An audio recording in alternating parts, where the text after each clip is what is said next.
Hi, everyone. I think we're on air. Good afternoon, all. Welcome to Big Green's live interview with Junjo Lee and Man One. My name is Laura Thompson, and I am the Assistant Director of Strategic Alliances at Big Green. We are a national nonprofit that creates healthy places where kids can learn and grow. And we're very excited to have the opportunity to chat with Junjo and Man One today. Thank you to Philip at Readers to Eaters for introducing us and helping to make this happen. So I would like to start by introducing our guests here today. We have Junjo at the bottom of your screen. Hi, June. Junjo Lee is a food ethnographer studying how America eats. She is a national speaker on food trends and consults with organizations from college campus dining to Google Foods. She's also the co-founder of Readers to Eaters, promoting food literacy through stories about our diverse food cultures. And Chef Roy Choi and the Street Food Remix, which is also next to Junjo right there, marks her children's book debut with co-author Jacqueline Briggs-Martin. Like Roy Choi, she was born in Seoul, South Korea, and moved to the United States, where she grew up eating her mother's kimchi. She lives in San Francisco. And so nice to meet you, Junjo. And Man One at the top of our screen here. Man One has been a pioneer in the graffiti art movement in Los Angeles since the 1980s. His artwork has been exhibited in galleries and museums around the world, including Parco Museum in Japan and the Museum of Contemporary Art in Los Angeles. He has painted live on stage at music concerts and festivals, and he is the co-founder of Pre-West Studio, a creative communications company focusing on contemporary global culture. A lifelong Los Angeleno, he loved eating his family's delicious Mexican recipes growing up, and he made his children's book illustration debut with Chef Roy Choi and the Street Food Remix, which we're going to be talking more about today. Yeah. So now, without further ado, I'd like to welcome our guests. Cool. Thank you for having us. Yeah, thanks so much for joining me today. Where are you both calling in from today? I live in San Francisco, but I am in Los Angeles right now. I'm in downtown Los Angeles. Awesome. Yeah. And I'm calling from my studio in Ontario, California. I recently relocated out here after being in LA for my whole life. So it was my first time out of LA. I'm just an hour away, but yeah, this is my studio, which hopefully I get to show you a little bit later. Awesome. Well, we're excited to see more of that studio a little bit later today. Great. Well, I'd like to start, Junjo, with a question for you. So you're one of the co-authors of this book that Chef Roy Choi and the Street Food Remix, and Man One, you're the illustrator. How did you two meet? Yeah, it's kind of fun. We actually met through our professional work, right, Man One? Yeah. We have a friend named Steven. He's a very interesting Dutch friend. And he goes around the world and captures graffiti art. Oh, and cool. That's how he reads the culture. Mm-hmm. And so he consults for companies that put fragrances and flavors into cars and food. And also, I think he's named the Pantone colors a few times, actually. Oh, wow. Yeah, we were looking for a graffiti artist because Roy Choi really started this street food truck revolution, and it started in LA, and we wanted someone from LA, and so Steven introduced us to Man One. Yeah, awesome. But I will say, can I say something? Real quick? I was gonna say, do you want to add to that too? Yeah. So that's how we got introduced. And that's how they found me. And then I agreed to do the book. But I didn't physically meet Junjo Lee until the day we launched our book in the LA library in downtown LA. That's true. Oh, wow. That was the first time we saw each other face to face. So, yeah. That's great. It was pre-pandemic, so we weren't really used to doing video conferencing, huh? Yeah, that's right. Yeah. That's awesome. Cool. Well, I'm glad that we're back together again for this call today. Yep. I'd love to learn more about what the book is about. So for those listening today who may not have read it yet, could you both tell me more about what the book is about and maybe a little bit about your inspiration for both the writing and the illustration? Sure. I'll start and I'll pass it over to you, Manwen. So for me, I'm the same age as Roy Choi, and I was born in Seoul, Korea, like Laura said, and I lived in Houston as well as in Palo Alto, California. So I really grew up starting kindergarten in Palo Alto. And I remember kids used to tease me about my food. You know, they would make faces and say yuck. And I had a lot of shame about the foods that were my home foods. And in part, that also created a little bit of shame about my identity as Korean and American. And so I was really, really curious when I started hearing about this kogi food truck. And kogi, I recognized instantly, means meat. That's what it means in Korea. And so I was, what is this kogi? What is this Korean barbecue? Who is this guy, chef on a truck, dishing out Korean tacos? And so I was an early fan. In fact, Roy Choi and Kogi he was the first business on Twitter. That's how he let everybody know where he was. Wow. And so had been a really big fan. And then heard that he was starting to open a chain of restaurants called Local, to bring fresh fast food to hungry neighborhoods. And so really, really wanted to share Chef Roy Choi's story, as well as tell my story a little bit, being Korean American. How about you, Manwen? Yeah, so for me, obviously this isn't the first time I've illustrated a children's book, so I didn't really know what to expect and how to approach it, except that a few things. Number one, obviously they reached out to me because I'm a LA native and I know the city well and all that, so I wanted to definitely portray LA in its best light and through my eyes and through the streets that I grew up doing graffiti on and stuff like that. I also wanted to make it authentic, so the illustration wouldn't just be all digital or something. So there's actual paintings that are spray painted that I created for the book. There's actual tags that I used, different backgrounds spray painted, as well as stickers, and just I wanted to make it as authentic as possible to graffiti and street art. And then I ran a gallery back in the mid 2000s, and I got to meet Roy Choi when he was first starting out. He even did one of our shows and sponsored it, had Kogi sponsor it. So I was always a big fan of what he was doing, and what he did in LA was just so epic and so game changing for the street food culture. So I wanted to honor that, whatever. So it was a little difficult because there was a lot of food that I had to draw, some street tacos and bacon dogs and all kinds of foods. So I wasn't sure if I was going to be able to get that across, but at the end of the day, I'm really happy with the way it turned out, and the colors and the vibrancy and the movement that I was going for, I think, came across, That's great. Awesome. Well, I'd like to both ask you a little bit about your careers, about what you do and how you got started. Junjo, so you're a food ethnographer. What does that mean, and how did you discover that career? Yeah, a food ethnographer. So an ethnographer studies people.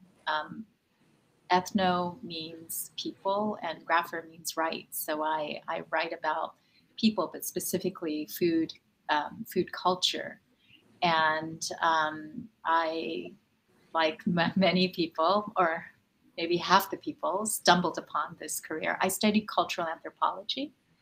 And so from there, I heard that companies were starting to apply anthropology to business. And I started out by working for a lot of the big brands that you might recognize in your pantries.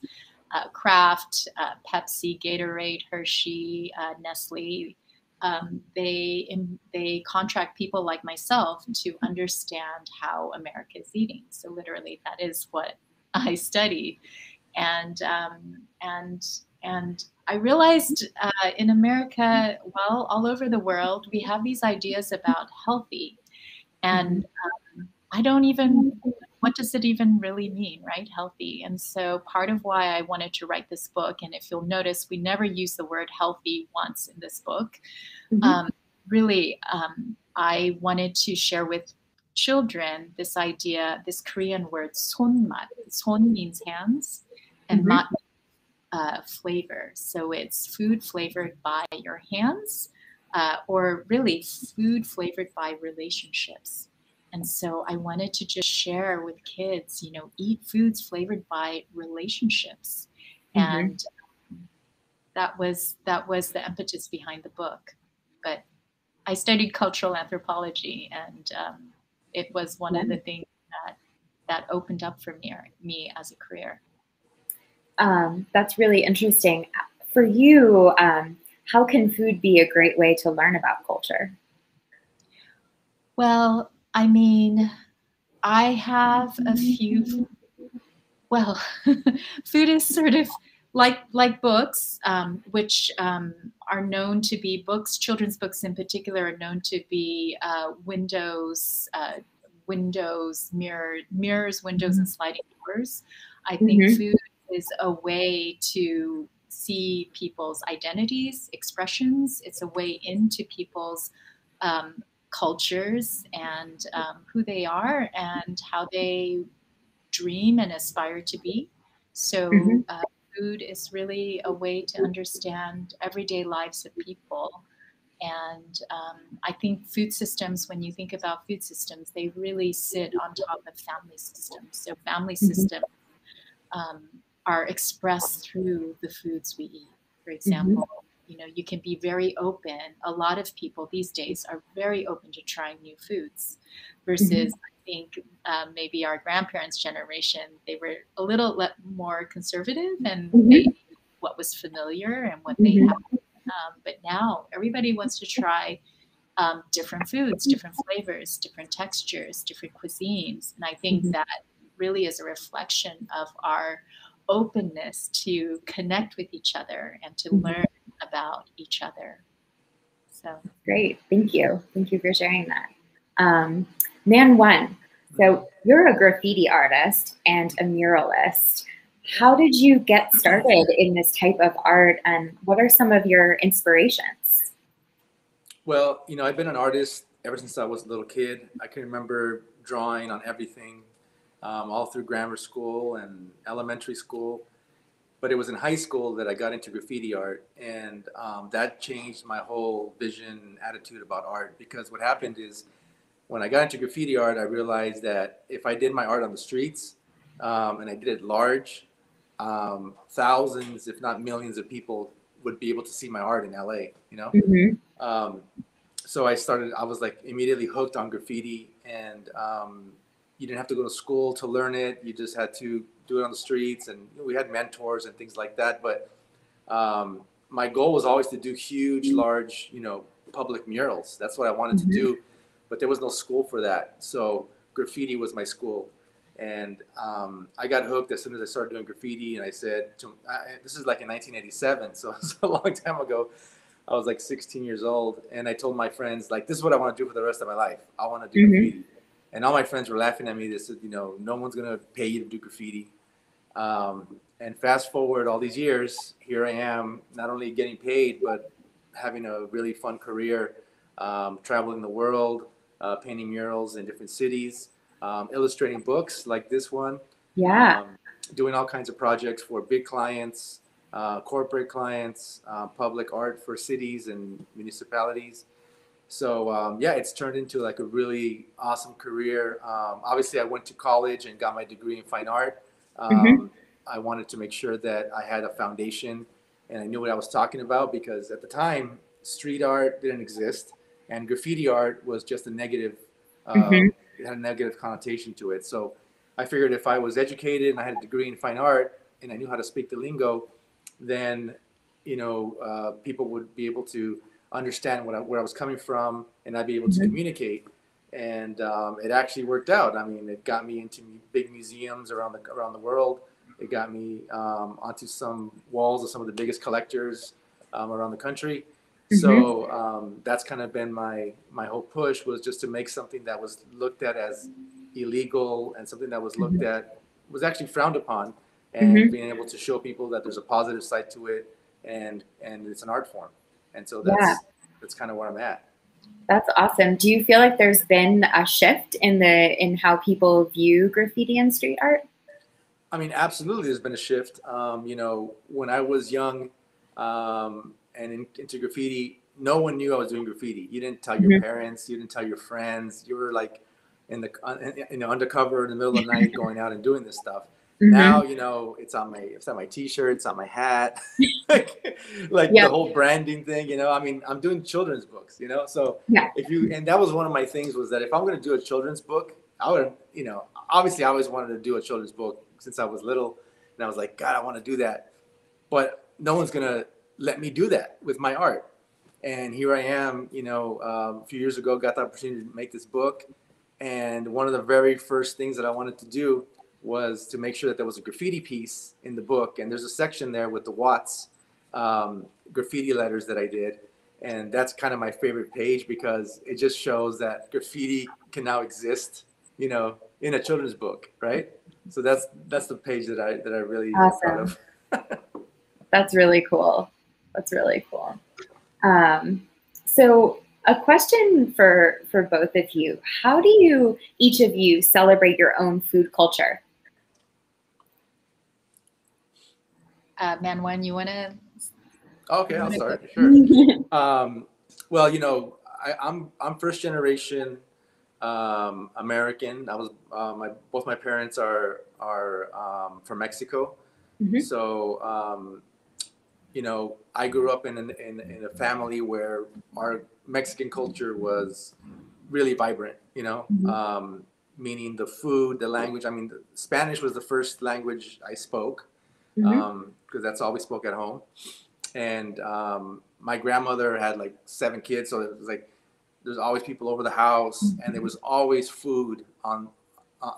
There was always food in the kitchen, always, Mm-hmm. whether it was just beans and rice and tortillas or tacos or whatever. There was always some kind of food being cooked, being prepped, Mm-hmm. and you can come into grandma's house anytime, and there was food that was ready. And my mom makes some of the best. People ask me, like, what are your favorite tacos? Well, it's like my mom's and grandmother's tacos. Like, you can't compare to the Right, right. to the authentic stuff. But that's what I grew up eating. Traditional Mexican food. Both my parents were from northern Mexico, so a lot of the foods were from that part of the country. Mm-hmm. And so I've always loved obviously Mexican food. But growing up in LA, there's this mix always happening, right? Because you're on the streets all day, whether I was going to school or playing sports or whatever, just traveling around LA. You're going through Koreatown, you're going through Chinatown, you're going through Little Ethiopia. There's so many parts of LA that you just happen to be at, and if you just eat one type of food, like, you're not gonna like LA, because there's so many types of foods in LA.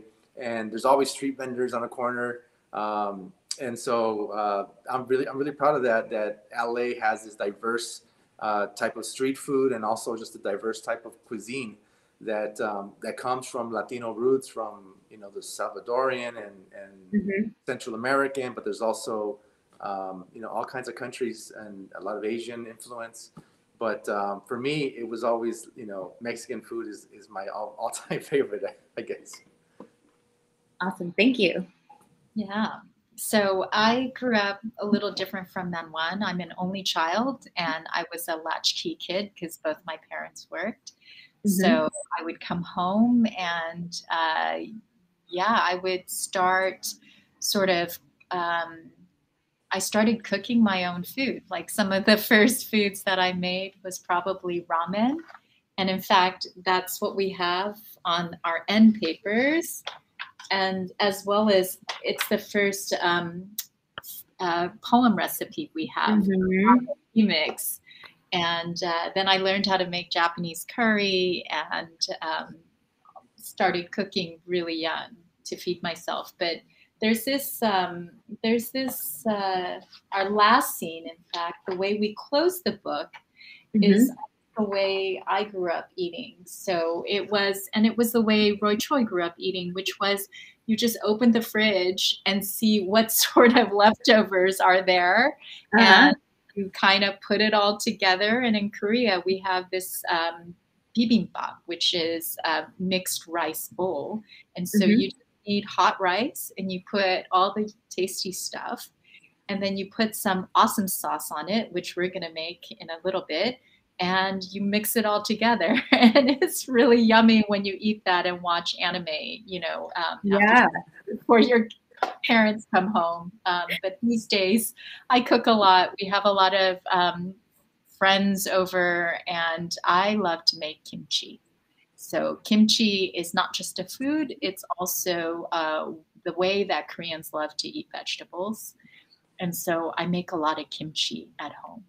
That's great. That's how I do it. Yeah. And kimchi is fermented vegetables. Is that right for those who aren't familiar? Yeah, kimchi is fermented vegetables. And in fact, Jackie, my co-author, and I are writing our next collaboration, and it is about fermentation. I'm really excited about it. Yeah. Great. Well, I can't wait to read that one, and hopefully we can talk more about it once it comes out. Yeah. That's great. Well, that was a great segue into our next section here, which is an activity. I hear, Junjo, you're going to lead us through how to make our own awesome sauce. Yeah, how to make your own awesome sauce, because, you know, awesome sauce makes everything taste better. I mean, wouldn't you say, Manwan? You need sauce. Manwan, what's your favorite sauce? I think it's mole. Mole sauce. That's probably, I love Mexican mole, and I think that's my favorite. Can you describe what that is for folks who may not know who are listening? Mole is like, it's a sauce that's used usually to top over enchiladas or other foods like that. And there is like different elements, and I don't know the whole recipe, but part of it that's interesting is there's chocolate in it. And so there's like this this sweetness over. It's a sauce with a little bit of sweetness to it, and you know, I wish I could tell you all the ingredients, but I don't know all the ingredients. Yeah, no, it's good. it's like smoky sweet with spice, a little spiciness because of the spicy, a little chocolate. It's a little earthy. Yeah, but there's bitter too, right? And it's a little bit of everything. There's a lot going on, but it's really and there's different types of mole depending on what part of Mexico you're from too. So they're not all the same color. It's usually like a dark brownish reddish kind of color. But depending on where you're from in Mexico, there's different recipes and different flavors and levels of spiciness. So it's a fun sauce. It's just like kimchi. Everybody has different kimchis at home. And you know, something interesting is we've managed to mention all the bubbles in the book. That is interesting. Yeah. Manwan, what is this style? What is this visual to represent in graffiti art? Oh yeah, so you know, when we did that part of the book, I just wanted to have splatters and drips. So it looks like someone spray painted, you know, the actual book, and then inside we wrote the little blurbs there. The Korean words. The first one is 손맛, hand flavor, and then we talked about bibimbap and kimchi. So make sure when you read the book to read all the bubbles. And the one that I wanted to get to is Roy's awesome sauce. And it says Roy's awesome sauce. The reason why Roy Choi's awesome sauce is so awesome is because it's this perfect balance of the 5 tastes. And so it has sweet, sour, bitter, salty, and umami with some aromatics. It describes on one's mole sauce as well. And so that's where we had the concept in the back to invite kids who read the book to make their own awesome sauce.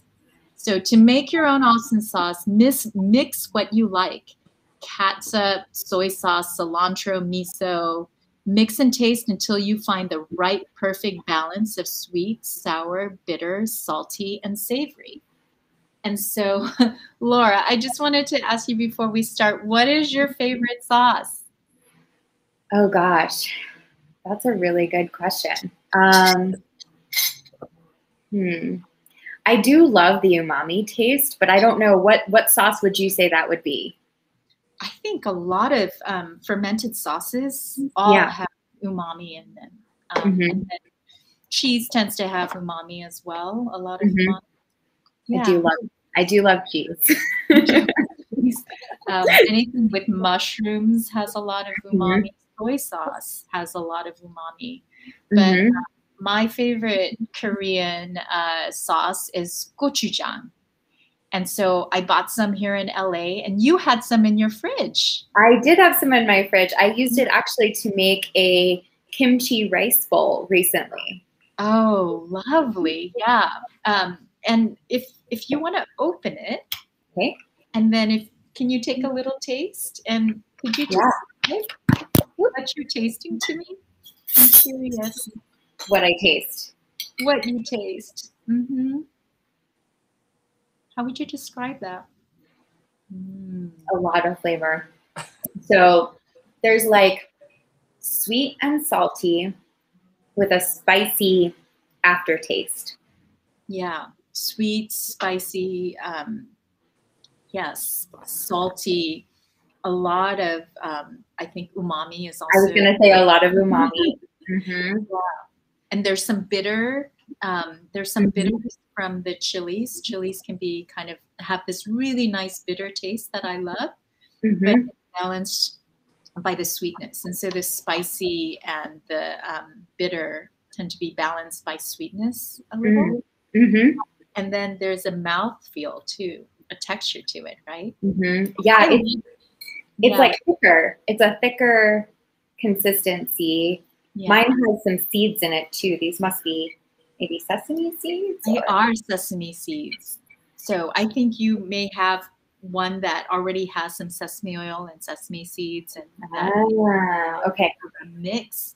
It's an awesome sauce already that's a little bit mixed. So this is my favorite sauce. I can eat it standalone. I add it to soups. I add it to rice. I add it to anything with a little that I want to make more interesting and have a pop. And then actually another favorite sauce. I love mayonnaise, aioli, anything with emulsified oil and egg. Yeah, I just love mayonnaise. I have some here too.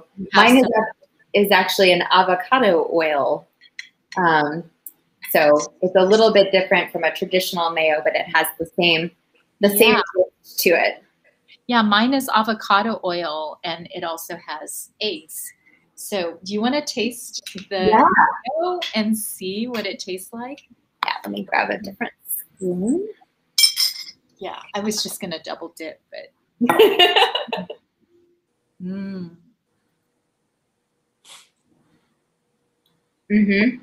Yeah, what are you tasting? How would you describe it? I would say there's definitely an umami flavor. There's saltiness too. Yeah, it's salty. Mine is tangy. I taste some vinegar and lemon juice in mine, so I can taste the tang as well. Yes, and apparently this is an improved recipe. It says so right here. I actually learned this from a chef friend, a dear chef friend, and she's not Korean, she's Chinese, but her favorite snack when she came home and it was late and she was really tired, didn't feel like cooking after cooking all day, she would mix a dollop of gochujang and a dollop of mayo together. Then she would lather a thick she would put a thick, you know, sort of, is it lather or what is it called? Slather? Slather. She would put a thick slather on bread or crackers. And so I'm wondering if you wanted to just take a dollop of the gochujang and a dollop of the mayo and then mix it together. And then maybe we can describe it again. Yeah. I don't know if you have some bread. I do. You know, it's over there, so let me grab it. Okay.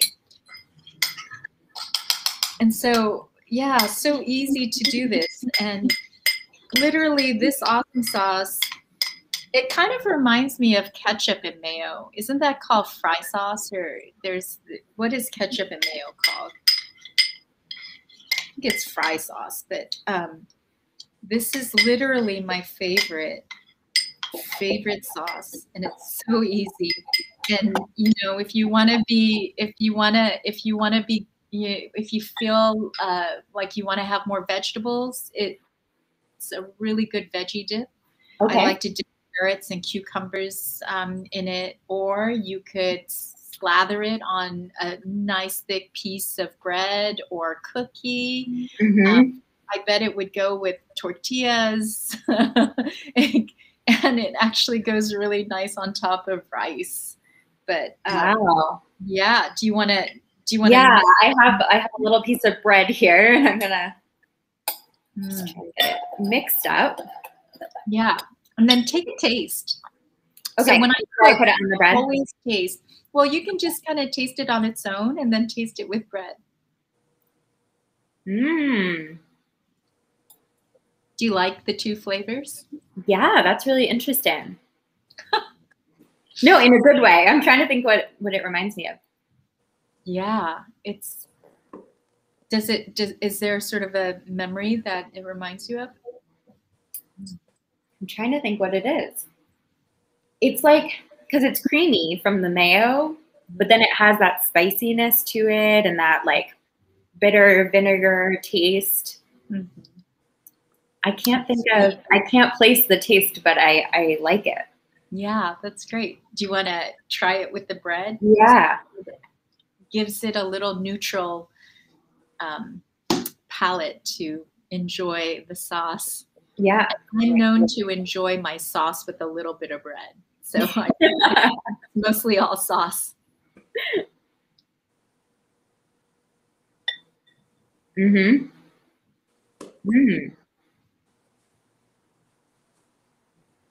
That's really good. Yeah? Yeah. Yeah. So that's my all-time favorite sauce. And you can doctor this up and add, you know, sesame oil or seeds. Some people even add cashews to it. Cashews. But really, you just need a good sauce, and you can everything will taste good with a good sauce.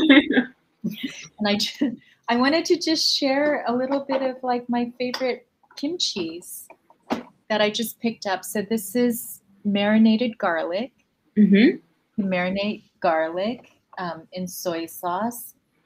This is actually not a kimchi, but it's a green salad, seaweed salad. And then I have one more. This is radish kimchi. So it's kimchi made out of radishes. Wow. And in the book, you'll read a word panchan. And panchan are all the wonderful shared dishes on a Korean meal table. So you have a lot of these shared, really flavor bombs of foods, mostly vegetables, some meat, some fish, and then everybody has their own rice bowl. So you have your own rice bowl and soup bowl, and then all these shared side dishes, panchan.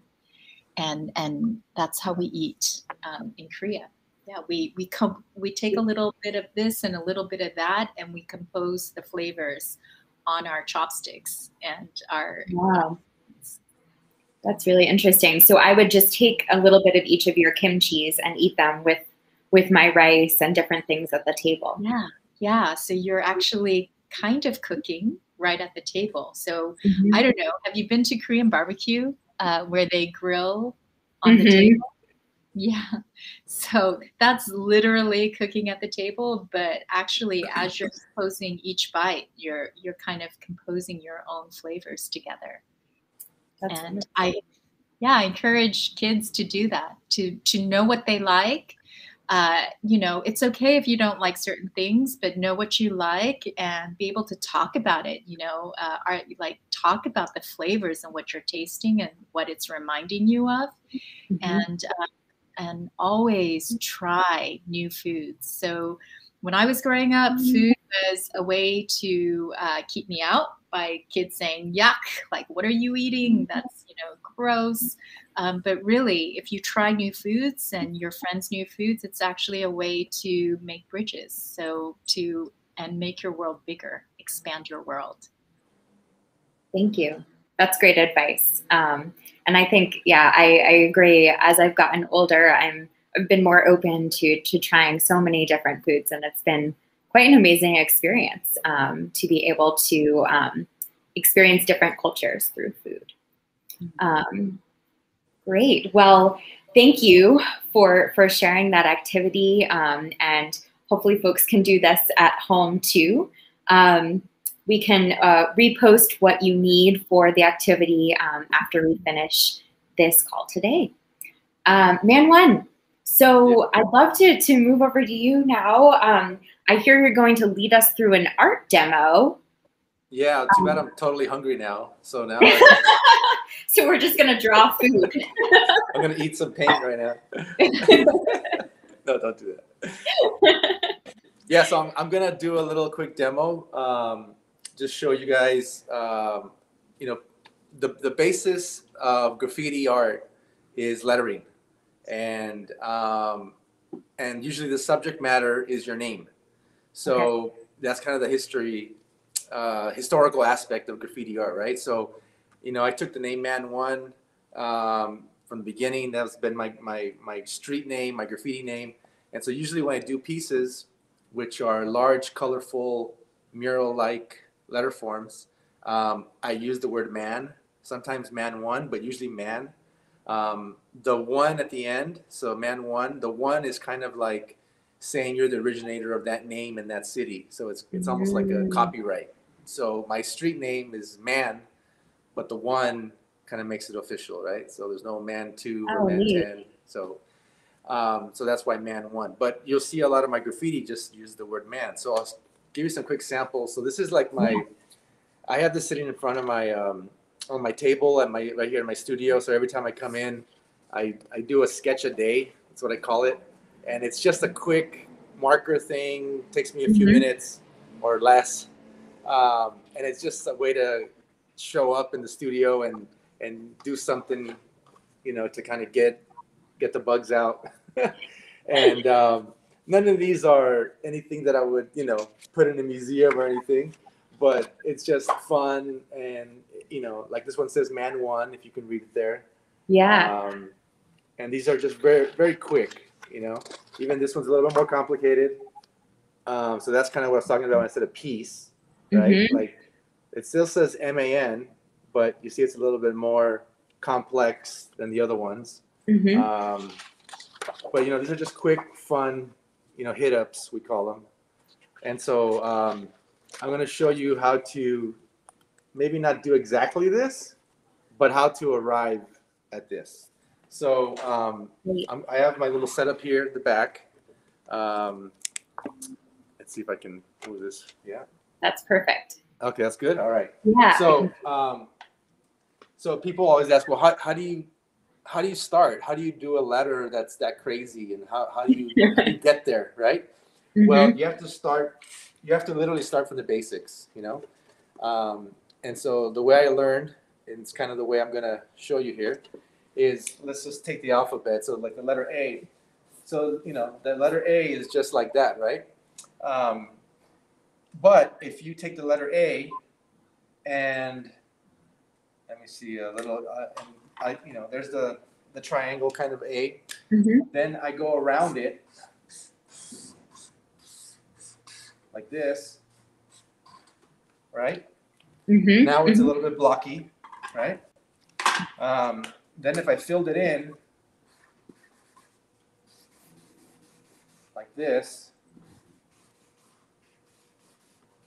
right? So now that's an A, right? Yeah. But what if I add a little bit of something to it, like, just a little there, maybe an arrow here that's attached to it, right? Now you got something else going on. And then what if I took it even further and I made it three-dimensional by doing something like this? Wow. Right? Now I have like a three-dimensional man piece. Cool. And it all started from a basic, letter A, right? Yeah. So once you start doing that with each letter, with each letter of the alphabet, right? Then it becomes very easy to start understanding letters and letter forms, and then you start playing with them. So now, without having to go through all that, now I can do something like, for example, again using my name, where I'll just take an M and I'll kind of stylize it in my own way. That's the other thing about graffiti, is that it's your way of doing it. It's your style. So there's no right or wrong way. There's just you want to become an individual with it. You don't want to. You can always learn from other people, but at the end of the day, you want it to be, your own sensibility, your own style, and that's what makes you different from everyone else in the graffiti art kind of movement. So here you see I'm doing something very quick again, but you can always see that I already understand my letters and the flow and the three-dimensional, right? And I'm doing this very quick, so I'm not expecting everyone out there at home to be able to do it this quick. Yeah. But I just wanted you to understand that there's a basic element to creating the letters, right? And so now you have that, right?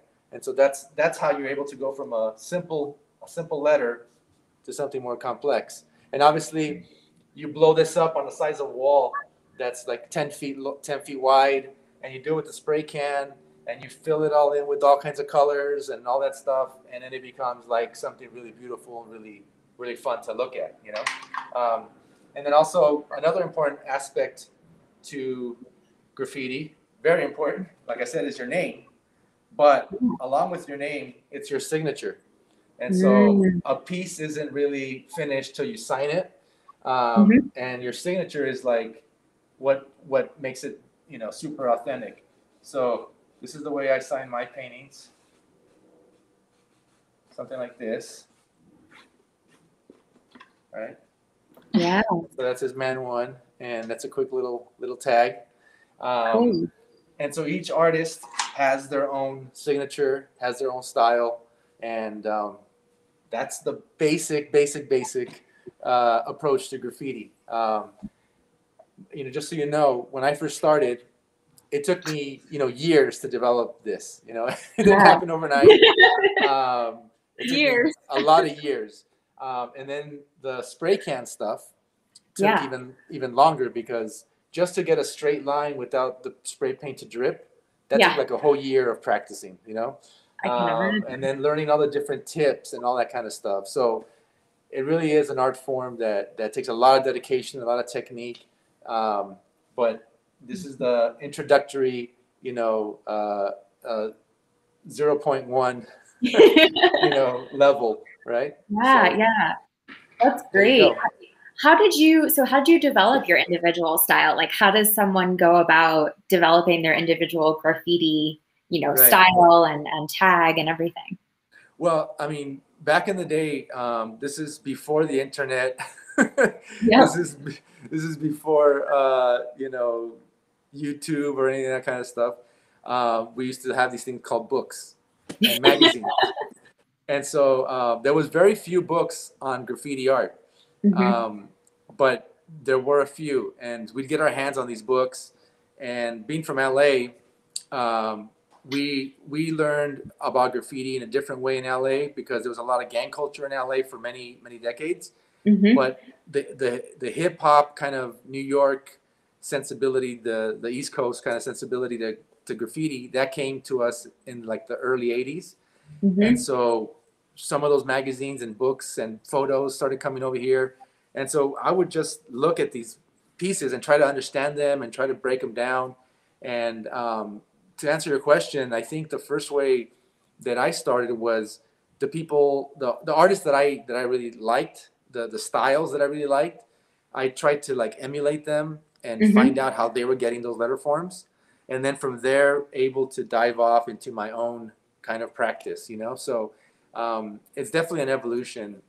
We all have people that inspire us and all that, but at the end of the day, you want to be an individual. So learning stuff from New York and seeing how they did things, but then putting my own spin on stuff. And then now, if you see a lot of my paintings now, I do a lot of characters, and you know, I did them in a way where they were not doing it that way in New York. No one was using those crazy colors on the faces. A lot of people weren't doing representational stuff. And even the surreal stuff I do was coming from my own head rather than from comic books. So that became part of my flavor too. So yeah, it just takes a long time to develop, and just like any art form, you know, any art form takes years and years and years of practice. I think I'm still learning, you know. That's great. That's really cool. Well, thank you. I feel like I've learned so much today, and learned a lot of different flavors. So from the food to the art form, that's really neat. Well, Man One, I was wondering if you could show us a bit of your studio while you're there. Yeah, that would be great. I will. And so just so you know, I moved into the studio just a few months ago. Okay. Like I said, I relocated from Lincoln Heights outside of LA, where I was for over 8 years. And now I have this really nice studio. And I'll show you like this is an old piece from like 1993 on the wall there. Oh, cool. I'm trying to figure out That's how to really go. Neat. And then behind me, you'll see my tools. Wow, that's a lot of paint. That's a lot of spray paint. It's all imported from Europe. Wow. Europeans make the best quality paint. Cool. So yeah, there's every color that you need. Wow. And yeah, I go through hundreds of these per, you know, especially on a big wall, big mural. Yeah. So I'm always getting large quantities of paint. Then over here behind me, I have 2 levels of paintings, original paintings of mine. Oh, wow. So you can see some of the scale of my paintings. They're not small. No, those are big. I work large. And so, you know, here's like a portrait in my style. Yep. You know? Really cool. So like that. So this is like the back area of my studio. This is where the magic happens. So, you know, I'll check, you see my studio here is kind of the studio warehouse kind of space. And then we'll head to the front. I have a front area to my studio now, which is kind of cool. Yeah. And in here is where I get to greet people when they come in, and, you know, hopefully pretty soon be able to have in-person meetings with people and collectors and stuff. And so in here, I have some of my kind of favorite pieces that I want to display. These are all for sale, and I like people to come in and see what's available. Yeah. So there's a lot of the paintings you see there. Neat. And you'll see, like, again, you'll see the scale. Yeah, really, really big. It's kind of big, you know. And then I have, you know, I even have little products and stuff, and then look, I have the Roy Choi book there. The book. Very cool. So yeah, so thanks for letting me show you my studio. Yeah, thanks for showing it to us. That's really cool. You don't always get to peek into an artist's place of work, so that's really neat. Right. Awesome. Well, thank you both so much for joining me today, and thank you again to Readers to Eaters for facilitating this connection and bringing us all together to have this really neat conversation. And and do these activities. So thanks for joining me. Thanks for inviting us. Yeah. Absolutely. So the recording of this interview will be saved on our YouTube page, on Big Green's YouTube page, and we will also post it to our other social media pages so you can share with your friends. Please feel free to share with others. You can also check out great content for students, educators, and families on our virtual platform, biggreenathome.org, including activities connected to the book. So connected to Chef Roy Choi and the Street Food Remix in this month's edition of Big Green at Home. And definitely check out the book, check out your local bookstore, and see if they have it, to support local. So thank you both so much again. Thank Cool, you. thank you. All right, take care, everyone. See you guys. Bye. Bye. Bye, June.